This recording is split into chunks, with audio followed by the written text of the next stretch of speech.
క్షణంలో. అసలు ఒక దేవుడు నిద్రలేస్తే ఏం జరుగుతుంది? ఆలోచించండి. 4 నెలల సుదీర్ఘ యోగ నిద్ర తర్వాత సాక్షాత్తు శ్రీమహావిష్ణువు కళ్ళు తెరుస్తాడు. ఆయన మేల్కొనడమంటే అది మామూలు విషయం కాదు. అది ఒక గొప్ప రోజుకి నాంది పలుకుతుంది. ఆ రోజే కార్తీక మాసంలోని 12వ రోజు. ఈ విశ్వమంతా ఆ రోజుని క్షీరబ్ధి ద్వాదశిగా జరుపుకుంటుంది. అసలు ఈ పండగ ఎలా పుట్టిందో తెలుసా?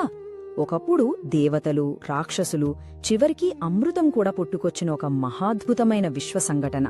దానినుంచే ఈ పండగ మొదలైంది. సరే, ఇప్పుడు మనం ఆ పాలసముద్ర మథనం వెనకున్న అసలు కథలోకి వెళ్దాం.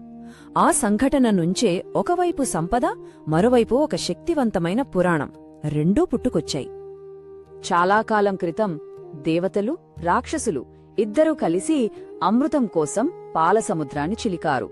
దాని లోతుల్నించి ఏమొచ్చిందో తెలుసా? ఎన్నో దివ్యమైన నిధులు. అందులో ఒకరే సాక్షాత్తు సంపదకు అధిదేవత అయిన లక్ష్మీదేవి. అవును, అదే పవిత్రమైన రోజున శ్రీ మహావిష్ణువు లక్ష్మీదేవిని తన భార్యగా స్వీకరించాడు. ఆ దివ్యమైన కలయిక ఈ రోజుకి మనం అంత ఘనంగా జరుపుకుంటున్నాం. కాని ఆ పాల సముద్రం నుంచి ఇంకొక శక్తివంతమైన వ్యక్తి కూడా పుట్టింది. ఆమె పేరు బృంద. అచంచలమైన భక్తి ఉన్న స్త్రీ. విష్ణువుపై ఆమెకున్న భక్తి ఎంత గొప్పదంటే అది ఆమె భర్త అయిన రాక్షసరాజు జలంధరుడిని ఎవరూ ఓడించలేనివాడిగా, అంటే అజేయుడిగా మార్చేసింది. ఇక ఆ రాజుని ఆపడం ఎవ్వైవల్లా కాలేదు. అప్పుడు ఈ విశ్వాన్ని కాపాడటానికి విష్ణువే స్వయంగా జలంధరుడి రూపం ధరించి బృందను మోసగించాడు. ఆమె రక్షణా వ్రతాన్ని భంగం చేశాడు.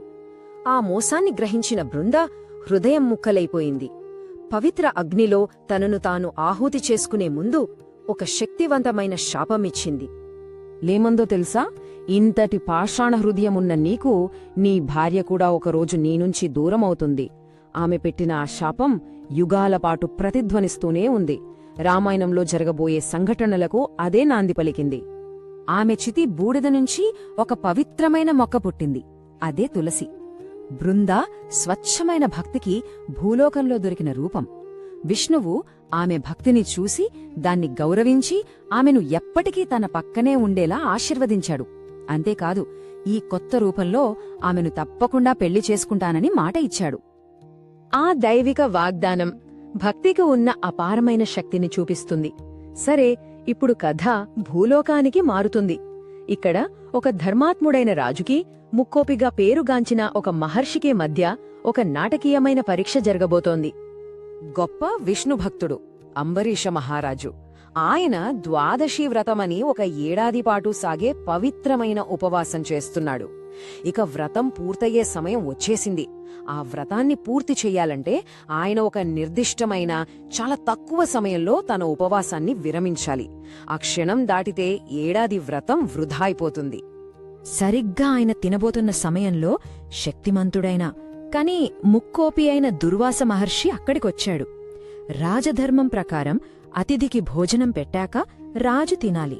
కాని ఆ మహర్షి స్నానానికి అని నదికి వెళ్లి అక్కడే ధ్యానంలో మునిగిపోయాడు. ఇక్కడ రాజుకి సమయం మించిపోతోంది. చూసారా ఎంతటి ధర్మసంకటంలో పడ్డాడో? ఒకవైపు వ్రతధర్మం, సరైన సమయంలో ఉపవాసం విరమించకపోతే ఏడాది భక్తి అంతా వృధా. మరోవైపు అతిథి ధర్మం, ఆయన రాకముందే తింటే ఆ మహర్షి శాపానికి గురవ్వాలి. ఇటు చూస్తే అపవిత్రం, అటు చూస్తే అగౌరవం. ఏది చేసినా దైవిక పరిణామాలు తప్పవు. ఒక రాజుకి ఇంతకన్నా పెద్ద పరీక్ష ఏముంటుంది? అప్పుడు తన పురోహితుల సలహా మేరకు రాజు ఒక తెలివైన పని చేశాడు. ఒక్క గుక్కెడు నీళ్లు తాగితే చాలు, అది ఉపవాసం విరమించినట్టు అవుతుంది. కాని అతిథికి ముందు భోజనం చేసినట్టు అవ్వదు. మంచి ఆలోచనే కదా.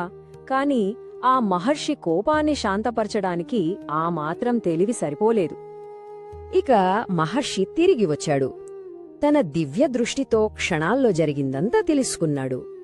రాజు ఏం చేశాడో ఆయనకు అర్థమైపోయింది. రాజు తనను ఘోరంగా అవమానించాడని భావించాడు. ఆ కోపంలో తన జుట్టు నుంచి ఒక జడను పీకి నేలకేసి కొట్టాడు.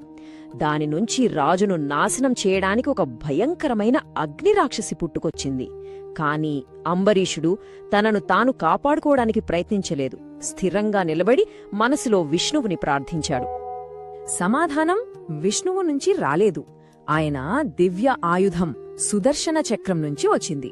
ఆ దివ్యచక్రం ఒక్కసారిగా ప్రజ్వరిల్లి కంటి రెప్పపాటులో ఆ రాక్షసిని బూడిద చేసేసింది. అంతేనా? ఆ తర్వాత తన అగ్నిజ్వాలలను నేరుగా దూర్వాస మహర్షి వైపు తిప్పింది. భయంతో వణికిపోయిన దూర్వాసుడు ఇక విశ్వమంతా పొరుగెత్తడం మొదలుపెట్టాడు. రక్షించమని బ్రహ్మదేవుణ్ణి వేడుకున్నాడు, శివుణ్ణి ఆశ్రయించాడు. కాని ఎవ్వరూ ఆ చక్రాన్ని ఆపలేకపోయారు. ఆ చక్రం ఆయన్ని వదలకుండా వెంటాడుతూనే ఉంది. చూడండి, ఒక భక్తుడి రక్షణ అంటే ఎలా ఉంటుందో.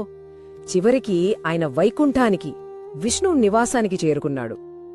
అప్పుడు విష్ణువు ఏమన్నాడంటే, నేను స్వతంత్రుడిని కాను, నేను నా భక్తులకు దాసుడిని. వారి హృదయమే నా ఇల్లు, నా హృదయం వారిది. చూసరా, తాను ఆ రాజుభక్తికి కట్టుబడి ఉన్నానని, అందుకే ఆ ఆయుధాన్ని వెనక్కి పిలవలేనని చెప్పేశాడు. విష్ణువు చెప్పాడు, ఒకే ఒక్క దారి ఉంది. నువ్వు ఎవరికైతే అపకారం చేశావో వాళ్లనే క్షమాపణ అడుగు. ఇప్పుడు నిన్ను అంబరీషుడు మాత్రమే కాపాడగలడు.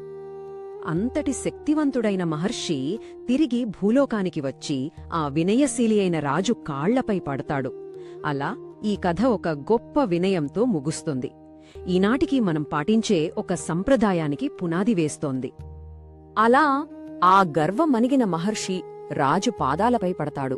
రాజు సుదర్శన చక్రాన్ని ప్రార్థించగానే ఆ ఛేదన ఆగిపోతుంది. ఆ విశ్వ సంఘర్షణకు ముగింపు పలుకుతుంది. ఈ కథలోని భక్తి, వినయం ఇవన్నీ తులసీ వివాహం అనే ఆచారంలో మనకు కనిపిస్తాయి. తులసీ మొక్క అంటే బృంద, లక్ష్మీ స్వరూపానికి విష్ణువుకు మధ్య జరిగే ఒక ప్రతీకాత్మక వివాహమిది. అహంకారంపై స్వచ్ఛమైన భక్తి సాధించిన విజయానికి ఇది ప్రతీక. మన వివాహ వేడుకల కాలానికి నాంది కూడా ఇదే. ఆ పురాతన కథనే మనం ప్రతి ఏటా మళ్లీ జరుపుకుంటాం. తులసి మొక్కను చీర, ఆభరణాలతో అందమైన వధువుగా అలంకరిస్తారు. విష్ణువుకు ప్రతీకగా ఒక ఉసిరి కొమ్మనో లేదా శాలిగ్రామాన్నో వరుడుగా అనే పక్కన ఉంచుతారు. ఆ తర్వాత ఆ దివ్య దంపతులను కలిపే ఒక ప్రతీకాత్మక వివాహం జరుగుతుంది. ఆ పవిత్ర బంధానికి గుర్తుగా దీపాలు వెలిగించి ఆ రాత్రిని ప్రకాశవంతం చేస్తారు. మన పెరళ్లన్నీ పవిత్రమైన పెళ్లి మండపాలుగా మారిపోతాయి. ఇంతకీ భక్తికి సంబంధించిన ఇలాంటి పురాతన కథలు నేటి మన ప్రపంచాన్ని ఇంకా ఎలా ప్రభావితం చేస్తున్నాయంటారు? క్షీరాబ్ది ద్వాదశి వారసత్వం మనకు ఒక్కటే గుర్తు చేస్తుంది. అసలైన రక్షణ ఏదో శక్తి వల్లనో మంత్రం వల్లనో రాదు. అది కేవలం స్వచ్ఛమైన, అచంచలమైన హృదయం నుంచే వస్తుంది. చూశారు కదా, ఒక మంచి వీడియో. ఇలాంటి మరిన్ని మంచి వీడియోల కోసం